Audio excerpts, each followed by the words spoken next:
than Plymouth, Massachusetts! Let's get here!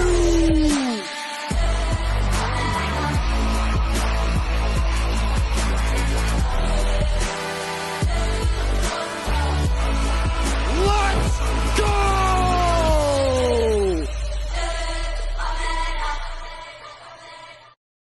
What is up, everyone? This is the Cage Titan 73 Countdown Show. My name is James Lynch, and look who I got here. None other than the Joker, Jay Perrin. We're starting things off here today, talking about the big event that's going on behind us. We got the fans getting ready to go in and check out Cage Titan 73. But first and foremost, Jay, how you doing, man? You got a couple fighters on this card. I feel great about it. You know, we had a good showing last night. We got a couple of wins with Ian Barrett and our boy Joseph. And we got 3 more tonight, so we're looking to come for the sweep, 5-0 to start and finish the year. So it's going to be a good night. Yeah, and for our viewers watching right now, who do you have on this card that we should be keeping an eye on? Alyssa Tortora, the Alabaster Assassin. She doesn't approve that nickname, but I'm gonna make it stick. Then I have Brandon Avila and Mark McKay starting the whole card off. It's Mark McKay, so that's going to be a bunch of great fights with really great opponents. So they've all been working incredibly hard and dealing with me for a few months being on their asses. So I can't wait for them to perform tonight for sure. So if you're watching this right now on any of our platforms here, make sure you submit some questions while we're doing this pre-fight show. But what about you as far as the actual event goes? What are some fights you're looking forward to? We got a couple title fights. We also have the main event. Big implications here for Joe Giannetti and Dakota Bush. What are some other fights you're looking at? I mean, mostly I am intrigued by JoJo and Dakota Bush. Obviously, I always love watching the AMI title fights because to me, I consider the AMIs like college football. There's still like a little bit of, you know what I mean? It's less about the status of being a professional so much as the grit. And because the amateurs don't get paid, they get a nice shiny piece of plastic. But that piece of plastic represents to them everything they've ever loved. And because of it, they go so hard. So all of the amateur title fights, I'm actually going to stand up for entirely because all of the matchups are great, right? And they're definitely going to bring in an exciting fight to Plymouth Memorial Hall. Well, let's talk about the bantamweight title fight that's on the main card. Nick Eldridge going to be putting that undefeated record on the line, taking on Hapipo Apoto, a bit of a character there, but a veteran as well, and someone that is going to pose a good test here to Nick. What are you expecting from this fight? Because this is obviously your division. So I love this fight because it's the classic, I guess, the hard-nosed wrestler grinder, you know, that picks you up, puts you down, beats you up on the ground. And then Apito's more of the artist, you know, and he moves with his brush and he paints a beautiful picture with his martial arts. So it's really a styles make fights thing. It's who can implement their game a little bit more. I really do think that Eldridge is a great test and step up for Apito. But both guys very, very talented. I'm obviously very interested in the fight. Should I ever, be small enough to get to 35 again, I'll, be taking their numbers down. But tonight, I really do think that title fight, every time 35ers fight, it's amazing. So I am really looking forward to that one as well because Apito is somebody that I really like to watch aesthetically. And Eldridge, I've only recently, kind of watched his body of work, but he reminds me of like almost like a Matt Hughes-ish type guy. Kind of goes forward, hard nose, dump you, beat you up. Love it. You know what I mean? Can't beat it. What are the implications, though, for the winner, especially with Nick, who's undefeated? Could a UFC, opportunity be on the horizon here, especially if he gets a finish? Because they like the undefeated records. They certainly like the titles on the regional scene. They do. Was he 6-0? 6-0, 5-0. Yeah. If he wins this one, I mean, anybody, you never know these days because calls come from every which way. He could definitely get a contender series shot, 6-0. But then you see Valdina, who is also very much undefeated and has had a great. Not to say that Nick doesn't have a good body of work, but to say that the name brand of Valdina is a little bit bigger, and he hasn't really gotten a call yet. So you really never know. It's a toss-up to see when the matchmakers are in a good or bad mood and want to bless somebody. So I hope the best for the winner, to be honest. I hope everybody gets there, if I'm honest. But who knows? But Apito is definitely somebody that you can't take lightly, and that when you look at how good he is, a win over somebody like that should definitely at least get you in the radar for somebody's attention. That's how I feel. And vice versa. You know what I mean? If Apito should win, we shouldn't count him out either. It'll just be another, if he comes out and wins in spectacular fashion, as he is one to do. I think that, there's also a path for him as well, I completely agree. He's a character too. So they'll catch that shit, eat that shit right up. I know you got to go corner here quickly. Just two more quick questions. Obviously, pick for the main event here. Giannetti, Bush on the 6-fight win streak. Giannetti, last time he was here for Cage Titans, tough loss there to Peter Barrett in the split decision. Who are you liking in the main event? You know what? I'll never root against the hometown guy when the out of towner comes here. So I'm gonna give it to JoJo. You know, me and him, butt heads sometimes personality wise, but he's a very talented cat, worthy of all the praise that he gets, and he puts on a great show every time. Even with Peter, he put on some really good moments in that fight that had us really concerned. So I'm gonna go with JoJo on this. I think Dakota is very much like I said about Apito, but like 10 times, because of the experience and where they're at in their careers. It's hard to ignore JoJo if you beat people like this. This is the type of people ask JoJo, hey, you need to beat people like this, and now he is. And then when he does, if he finishes him, okay, well then you really can't say much because he's doing that. So like it's the same. I hope the best for him. I think JoJo is going to take it. I think his submission game is very, very good. And his striking and footwork has gotten a lot more impressive over time. So I do think that he can take it here at home. There you go. Quite the endorsement. Before we go, Jay, just quickly, when are we going to see you back in there? Oh, you'll find out tonight, in fact. So we're hoping for November 18th, but we'll see if the guy, finds his courage after a few years. Okay, enjoy the card. That is Jay the Joker Perrin. Good talking to him. First time I've actually met him in person. Jay and I go way back since before he was in the UFC, so it's been fun watching his journey. We're going to be getting more fighters throughout the day, of course, battling the sun right now. It is a beautiful day here in Plymouth, Massachusetts, but the glare from the sun not exactly doing us any favors here, ladies and gentlemen. So what is up, Jarrett Kelly? Good to talk to you, my friend. Keep the questions coming, everyone. Always good to hear from you guys. And Jay Perrin almost forgot his sweater. He's going to grab it now, and his keys. Can't forget that stuff. But yeah, really good card here tonight. If you guys haven't taken a look, and obviously there's a lot going on in the world of combat sports. We got the Noche UFC card. We've got the Canelo and Crawford fight going on in boxing.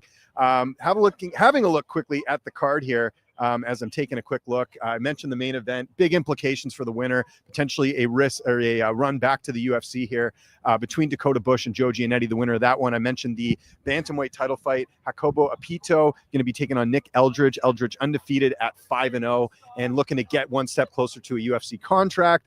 We also have a big return for Shahid Jackson, Juice. We saw him in the last Cage Titans card.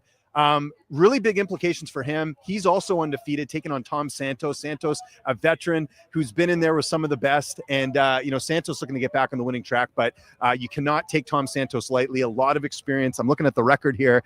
Tom Santos with about 27 career fights. That's pretty impressive for Tom Santos as he looks to snap his losing streak. And Shahib Jackson, 4-0, looking to replicate what he did in his last fight. Of course, we saw him in the last Cage Titans card getting a nice win in that. We've also got a couple of interesting fights here in the flyweight division. Tyler Redmond going to be taking on Jake Ferry. Jake Ferry, a lot of hype with his pro debut coming up here yesterday. I was wearing the Muggsy Bogues jersey on our pre-show yesterday. Obviously quite the character, really good guy, but very, very talented is what we're hearing. So you don't want to miss that pro debut for Jake Ferry as well. We also have the title fight between Jack Barry and Josiah Fry in the amateurs. These two are super intense. If you didn't see the pre-show yesterday, both guys extremely focused on the task at hand. We'll see if they're able to go, put on a good show for the fans here tonight, but certainly not going to be sleeping on that one. And then opening up the main card, we got Aiden Giuliani back in action, going to be taking on Avery Poole out of Nostos MMA. That's Devin Clark's gym. Not Devin Clark. I'm trying to blame Devin Powell. Devin Clark's the light heavyweight. Got my Devins mixed up here, but Devin Powell really producing a lot of good fighters out of his gym. As I'm battling the sun in my eyes. Should have worn glasses today. Honestly, I didn't know the glare would be a thing here. We're going to be waiting for our next guest. Got Jarrett Kelly in the chat here. Got to get some sunglasses. Zach, if you're in the area and you have your sunglasses, please come by. I could use them right now. Was not expecting this blur here or this sunlight in my face here. But good to see you, Zach. I'm sure I'll see you in the media room here tonight. And look who we got here. One of the best dressed in the evening in the venue here tonight. The man, Andrew Valdina, back here on the show. Andrew, how are you, sir? What's going on, James? How we doing? Fucking, it's bright. I know. They should have given us some sunglasses here, but we're doing our best with the conditions. But a great crowd here tonight for Cage Titans 73. Of course, you're going to be on the call. One of the best in the game when it comes to commentary.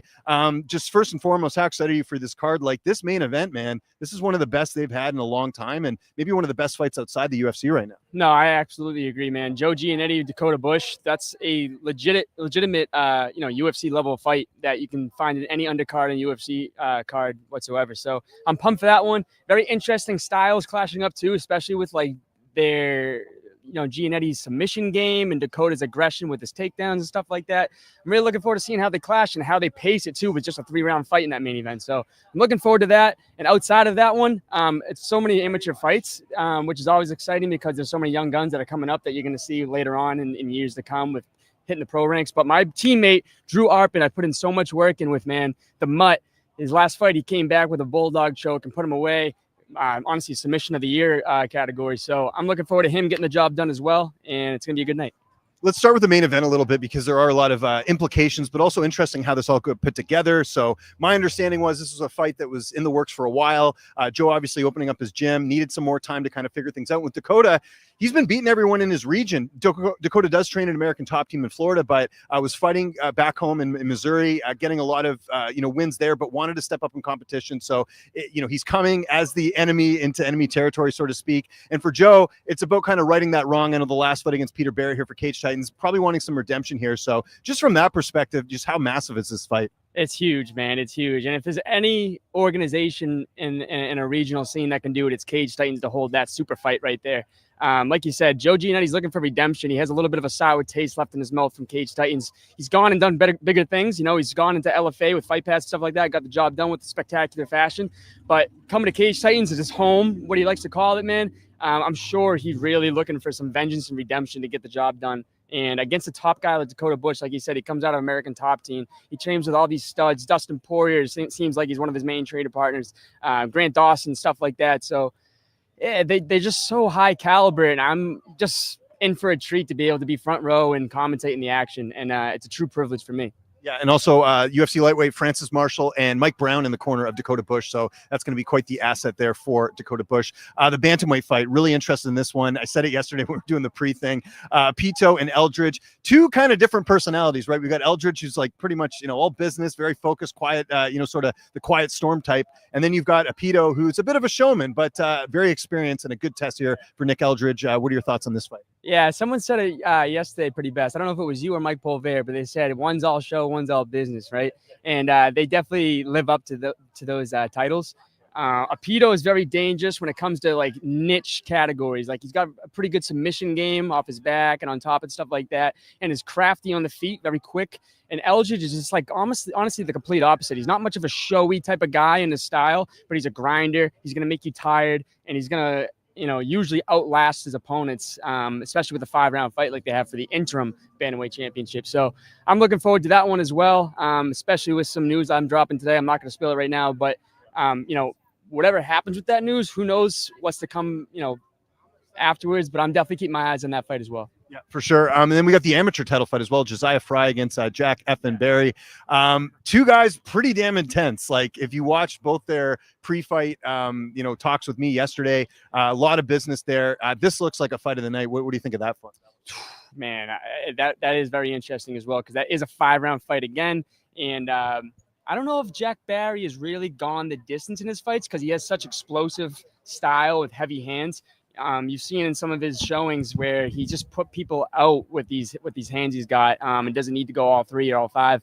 But Josiah Fry, man, the one fight that he had at Cage Titans was for the flyweight amateur flyweight championship, and he did go all 5, but put him away in the very last round against a stud and Stanislav Rakov. So that's again, heavy hands versus a very dominant wrestler, one of the best wrestlers that Cage Titans has ever seen, in my opinion. National champion Josiah Fry. So that one's interesting. I was in the ring for that face-off as you were, and I saw the murder in Jack Barry's eyes too. So that was really cool to see. I'm just seeing how the adversity hits them both. I can't wait. Yeah, it's going to be good. The other one we got to talk about here, because almost their names sound similar. So we talked about Jack Barry, Jake Ferry. There's a lot of hype behind him and him making his pro debut. We saw a little personality yesterday. He was wearing the Muggsy Bogues jersey, during weigh-ins and all that. But there's a lot of excitement for him and Tyler Redmond going to be going toe-to-toe. What do you think of this one? Because these are two guys very early in their career. I have a ton. I don't know much about Redmond. I do have tons of respect for him because he's coming all the way from Michigan. He's had boxer too. Yeah. He's had a ton of boxing fights as well.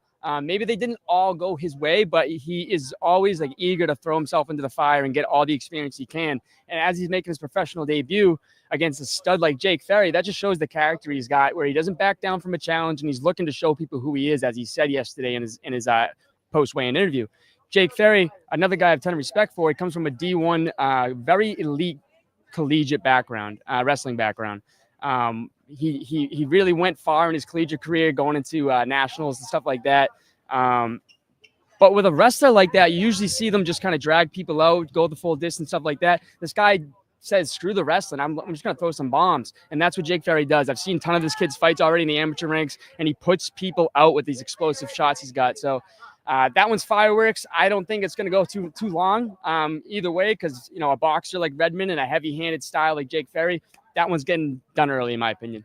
Another one I'm really interested in, Shahib Jackson. We saw him on the last card. Really impressive fighter over there in Rhode Island. Going to be taking on Tom Santos. Now, you look at Tom Santos coming off a couple losses, but a lot of experience here. 27 career fights, just 4 for Shahib Jackson. Before we talk about the matchup itself, just how important is it to get those reps against those veterans early in your career to kind of, fight someone that's going to be putting you in different positions potentially? Oh, absolutely. Everybody's, well, I shouldn't say everybody, but so many of these like aspiring, like elite fighters that are coming into Cage Titans, their main goal is they want to get to the top of the pinnacle of the sport, UFC, PFL, anything like that. And if you only take these, light opposing type of fighters, like not too skilled, you're going to be thrown into the Shark Tank when you get to the UFC, and you're not going to be ready, as we've seen time and time again, unfortunately. But Shahib Jackson, I think he's going the right route. The last fight he had, he went against another American top team guy, had a ton of kickboxing experience. He put him away in round 1, and now he's going against Tom Santos, where maybe the record is not as positive as Tom Santos is like, but he's another guy that goes against the top opposition, doesn't care who it is. He just loves to fight, and he's had a ton of global experience around the world fighting everywhere in any different style. So this is not an easy fight for either guy, and I commend them both for just taking a tough fight. And last but not least, opening up the main card, we got Aiden Gugliani going to be taking on Avery Poole. Poole coming into Devin Powell's gym. Really excited for that one as well. And Aiden, we obviously saw on the last card too. Good fight again. 2 guys kind of young in their career, but getting that main card treatment, I think, because of the potential there. Oh, yeah. That's the exposure that they should be looking forward to. If you want to get into the sport and go far, you need to be exposed to any level of exposure you can get. So getting into the main card, that's a huge prop for these guys. And it is a high-level amateur fight. It's Aiden Giuliani. He's shown himself time and time again at Cage Titans, where he goes, fight for belts. He's fighting high-level fighters, showing his complete skill set in the jiu-jitsu department and the striking department. Very, very slick, sticking to the outside. I enjoy his style. And then Avery Poole, I have yet to see him fight in person. I've seen a couple of his films on tape. And just coming out of Devin Powell's gym in Nostos, they're a bunch of killers, man, that are all very motivated. And they really like drive each other every single day, it seems. So that's another fight to circle if you haven't already. A lot of good action here tonight. I'm going to let Andrew go here. We've been battling the sun, the elements. Excited for your announcement, too. That's going to be, I'm assuming, during the intermission, we're going to be hearing about that? Yes, sir. There we go. Andrew Valdina, one of the best in the game. Thanks for doing this, sir. Thank you. There we go. Always well-dressed, too. Always outdoing me with the with the outfits here. But I got the tie, so I got to beat a little bit. But, yeah, good stuff going down on Cage Titan 73. That's going to be coming up here tonight. And looks like we got the boss man here, Mr. Tony Soprano. Not Tony Soprano, Michael Polvera. Woo, man, it's right over here. It's right over here. Yeah, we're battling the elements here. Woo. But, little glare. But next time I got to get those Pit Viper glasses when we're doing these at this time of day. That's what all the young kids are wearing nowadays, right? I got 2 pairs. They're great. I got a Bret Hart. Oh, yeah. You didn't strike me as a Pit Viper guy. You know what? It's not like I'm going for the old 80s pro wrestler look, which I was born in the 80s. So that's sort of where I'm going to it. It's not the like Jersey Shore, like muscled shark guy. That's sort of I'm going with. And Bret Hart was my favorite wrestler growing up. So I got the purple shades. Shocker. Canada guys, Bret Hart. Exactly. Hey man, how are you still here after last night? I mean, that was a marathon. Everything went really well. By the way, props to you guys for getting the cage into the arena with the ring in like 28 minutes, I think. How are you feeling today, Mike? Man, I'm awfully tired, but honestly, we're like, now that we're kind of getting close to showtime, you guys narrated my voice, a little tiring, but kind of seeing all the crowd starting to fill in, seeing the fighters come here on this second night, talking about how they either were here last night and saw how cool it was, or they watched the stream at home. It's kind of reinvigorating me, giving me a little extra boost. I actually did not sleep last night. We were here until 3 or so in the morning. Then I coached my daughter's soccer team at 8 a.m. How'd they do? We got beat. 8 no, it's all right. Shout out to the Firebolts. Shout out to the Firebolts. My little girls' soccer team I coach. And then I had a 12 o'clock coaching job for my 5-year-old's flag football team. And here we are. So it's been a tiresome day, but I cannot wait for tonight's action, man. These cards, like last night was an introduction into Ring Titans, and it was an introduction for a lot of the fighters. We had a lot of O&Os, first time stepping in. So like introducing them to the masses and the fan base. Tonight, these are all well-established names, highly anticipated matchups. Bush and Giannetti at the top, Apito and Eldridge. And then when you start looking at the amateurs, the high level stakes, not only amateur title fights, but like Noah Sklama, Tyler Bork, who could be fighting for a title fight next time. Calvin Dalton, Matt Martinez. There's just so many established fighters on this card. It's incredible. But to put a bow on last night, incredible introduction to Ring Titans, incredible introduction to kicking off Cage Titans in the traditional Muay Thai field of doing Ring Titans. It was an incredible night. Yeah, I did want to mention that briefly because the event was a success. 17 fights last night. I think you had just one fight fall through. I want to know how much has your phone been lighting up with that event last night? Because we know there's a strong Muay Thai community here. I know people have been waiting for those opportunities, and I know there's already fighters even after last night saying, I want on Ring Titans too. How much of a success was that last? Honestly, I don't even know where my phone is. It's been dead. I got it charged. I had to charge it to get a hotspot, and it just started ringing. But honestly, it's a lot of people coming up being like, "Man, I'm so excited to see what you guys did." Like, people weren't really sure what to expect, and I think now that it happened, it's just going to blow up tremendously. We went in with our expectations. I kind of leveled out my expectations, what they were going to be.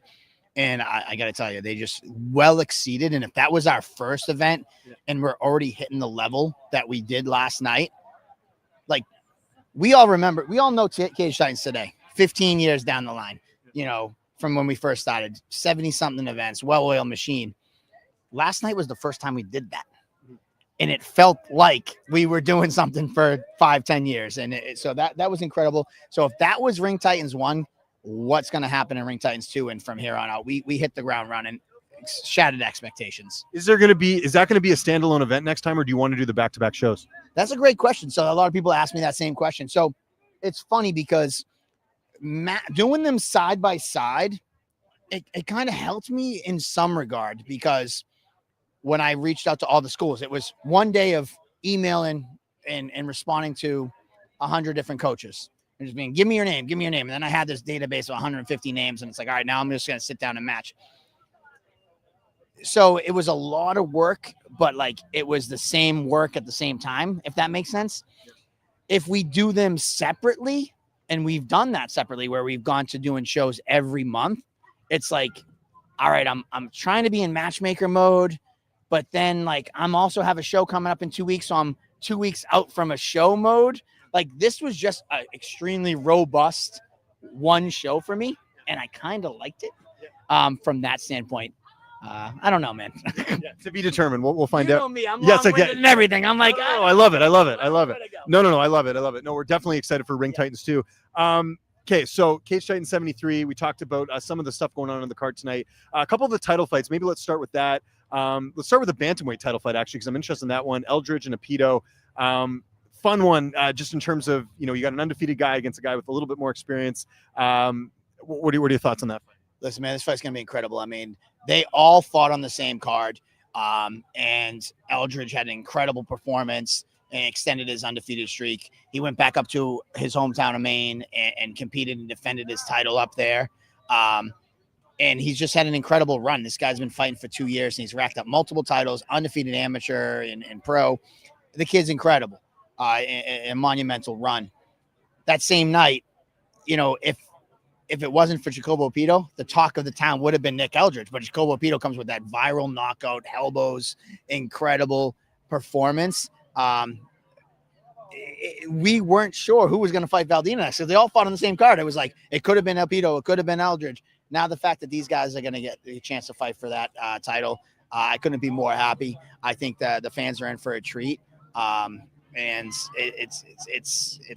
it's also very interesting when you look at these guys. So I mentioned Eldridge. He's fought 10, 12 times in a 2-year period since he's gone pro and amateur between the two of them. Jacobo Apito made his debut like in 2013. So he's been around for 12 years. but the amount of fights between the two of them, Eldridge actually has more fights, though Apito's been fighting for 12 years. Man, that's another crazy dynamic, because when you think about it, Jacobo's been training for 12, 13 years. Eldridge 2. But Eldridge, what he's done in those 2-year time is just like it's so I don't know. It's gonna be a crazy fight. Yeah. Main event, Giannetti, Dakota Bush. I know Bush looked like he had a bit of a tough weight cut, but 6-fight win streak. Like, this is a huge fight, outside the UFC, especially on such a big weekend of everything that's going on in combat sports. Yeah, when you look at Dakota Bush, this guy's a consummate professional. Though it looked like he had a little tough weight cut, but he made weight. He was there. He looked fully hydrated when he came back for the ceremonial weigh-ins. He's got the right pieces of the puzzle around him. Comes up with Mike Brown, famous coach. Yeah, Francis Marshall, a UFC fighter. So he's got all the right pieces in all the right places. He's got the win streak. He's got a big name opponent here. And it's like, if he gets this win, his ticket has to be punched. And then the same can be said about Giannetti. Last year, he said, I've grown up at Cage Fights. I want to do some more experiences. He went out to LFA. Huge win there. Yeah. Got brought out to karate combat, for a lack of a better word, to lose, and he head kicks, knocks out the guy. He's back to stake his claim to that he's the top dog, and he thinks that Dakota Bush is that name that he beats him. He's got to get that chance to get back to the UFC. So it's just kind of the same stake for both guys, and makes an incredible fight for both of them. Just wanted to read a few comments here from the chat. We got Martin, Family Ranch NH, saying perfect show last night. And he says, Mike, Ozzy says, please text him back. He lost his phone, or his phone's out of battery. My phone's dead. Honestly, I don't know where it is. So whatever it is for the Martin Family Ranch, listen, just have him play this video, whatever Ozzy wants, whatever he's texting me about. I don't know if it's about getting in, or I don't know. Tell him to find somebody if they give him any questions, and they'll come find me. Yeah. So whatever Ozzy wants, Ozzy gets. Yeah, there we go. Mike Pulver, thank you so much. We're looking forward to tonight. Cage Titan 73 going down. And we have another question asking, where can we watch the prelims, and are they free? Spectation Sports, this logo right here. You got to check it out there, and you can get a discount as well. Actually, you get a lot of benefits because it helps the fighters. So find your favorite fighter. If you need a promo code, just put in their last name. You'll get a discount on the stream. You get this card. You get access to all the Spectation events. So a lot of really good stuff there. Spectation Sports is your home, and Mike is the go. To completely agree. This guy's got a show to run in a couple minutes. He's out here hanging out. So doors are open, and then actually the fight's starting in fucking 24 minutes. We got rules meeting going. I gotta go. There we go. Mike Pulver. Thank you so much. Yeah, no problem. Thank you, Mike Pulver, here for the Cage Titans countdown show. And we'll see who else we're going to get here, guys. We're already done close to 30 minutes here on the countdown show. If you're in the chat, please don't be a stranger. Come on here and chat with me here. I'm baking here in the sun. Actually, it's not too hot. Last time we did this show, it was pretty warm. We had to get actually a fan out here to keep me cool. But right now, doing okay. Temperature's fine. Just the sun, not the best positioning this time of day, but people are filling in the Plymouth Memorial Hall for Cage Titan 73. If you guys have any questions, let me know, whether you're watching on Twitch, on YouTube, on Facebook, on Twitter, X. I still call it Twitter. I think it should be called Twitter. So we went over most of the fights already. I'm just kind of looking at the card. 16 fights total. This is another thing about this card. There were no injuries or any replacements or anything like that. This card has stayed intact for the most part. So very, very good action if you're coming down here. What a perfect night here in Plymouth. Like I said, weather's beautiful. Things are great.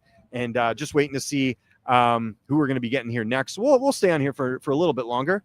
Going through the order of the fights. I'll go through them one by one here. We got Camden Black taking on Moise Azhar in a 150-pound catchweight. That's going to be opening up the card. That's in the amateurs. We got Rafael Maya taking on Mark McKay. We've got David Diaz taking on Zach Converse. Roger Santos taking on Lewis Kalballer. We got Gianna Peniz taking on Aaron Johnson. Johnson actually is the girlfriend of Connor Matthews, Cage Titans veteran there. Vinny Tedesco, we saw him on the last card. Really exciting fighter, going to be taking on Brandon Avila. Trevor Sullivan taking on Drew Arpin. Andrew Valdina was here talking about Arpin. A lot of talk about him just in general this whole week. So really excited here for Drew to come in here with a 1-on-1 record. We got Tyler Bork taking on Nola Sklama, and we have Alicia Palmer taking on Alyssa Tarota. Matt Martinez taking on Calvin Dalton. So that will make up the prelim portion of the card. And then on the main card, we got Aiden Giuliani, Avery Poole, got Jack Berry against Josiah Fry, Tyler Redmond versus Jake Ferry, and Tom Santos taking on Shahib Jackson. And then, of course, your co-main event is going to be Hakipo Jacobo Apito going to be taking on Nick Eldridge, and Dakota Bush taking on Joe Giannetti. I know there's a lot of combat sports going on this weekend, but definitely got to be checking out Cage Titans. And even if you can't watch it, got to watch the replay. This is a pretty stacked card, really good event. And this is coming off the heels of a 17-fight event last night for Ring Titans. So really exciting stuff here. Great week here for Cage Titans as a promotion. If you missed it last night, Joe the Party Penafiel, Randy Costa went to war last night in a Muay Thai fight. You can check that out on Spectation Sports. But Randy Costa getting the decision there, and that set up a very good card tonight with Cage Titans 73. So, again, just waiting around to see who we're going to be getting here. Again, don't be a stranger in the chat here, everyone. I'd love to hear your thoughts on tonight's Cage Titans 73 card. My name is James Lynch. You can follow me on Twitter and on all social media platforms at Lynch on Sports. That's where you can find me here. I do work for Spectation Sports and Cage Titans, so do a lot of interviews. So you've probably seen my face here and there on the interwebs on YouTube. So always exciting to be able to chat with you guys here. Just give it another couple minutes here and see if we're going to get anyone else. Again, a lot of moving pieces going on right now. We just had Jay Perrin off the top here. You can go check out his thoughts on the card, Andrew Valdina, and then obviously the boss man himself, Michael Pulver, who I call Tony Soprano because he is really at the head of the Cage Titans, the way Tony Soprano is the head of his family. So there we go. Always good stuff here. Just looking through some of the matchups, I'll give my thoughts on the main card here. Again, the Jack Barry, Josiah Fry, very interesting one here. Barry 2-0, Josiah Fry 2-0. So someone O has got to go. That is in the amateurs, of course, for the flyweight title. Fry coming to us from Team Rockstar. That's Luis Felix's gym. Good stuff here from Cisco saying, let's go Brandon and Alyssa. A lot of support here, which is great. So yeah, if you got your teammate on this card, if you're watching the stream, let's hear from you. Want to get some good fan support going on for tonight's card. A lot of implications here for the fighters, especially in the main event. We've said it time and time again. Again, the winner could be going to the UFC. So that's really exciting to see where that could go. Nosto's over everything. I love it. I love the support there. Devin Powell's gym. Devin Powell, UFC, PFL. No, I don't think he fought in PFL. World Series of Fighting, I think he fought in. He's everywhere. I remember interviewing Devin Powell when he was in the UFC. Just a wealth of experience. So imagine getting to train with that guy every day. He's been there, seen it all, done it all. One of the best in the game when it comes to coaching. And that's another cool thing for me too, is just, the amount of interviews I do. A lot of these fighters now are coaching and they're having a lot of success. It's really fun. I just mentioned Luis Felix. I remember interviewing him back in the day, and he's, parlayed a pretty good MMA career into coaching now, which is awesome. So again, if you got some teammates on this card, let me know. Just hanging out here in the sun, getting a nice tan. It's a good time here. Love the temperature though. Got to say it is, it's not too bad out here. So we'll see if we get anyone else. Let's do another maybe 3 minutes here. If we're not getting anyone, we'll shut this down. I don't want to take too long. Don't want to be missing any of the fights here. But beautiful day here in Plymouth, Massachusetts. Going over the card again. Start at the top with Dakota Bush and Joe Giannetti. Again, Bush, 6-fight win streak since being released from the UFC. Going to be taking on Joe Giannetti, who has won a couple in a row. Mike mentioned it there. Karate Combat. What was it? 2 fights ago, he was brought in basically to lose. Comes in and gets the win. Very impressive. And 2 big guys for the weight class, too.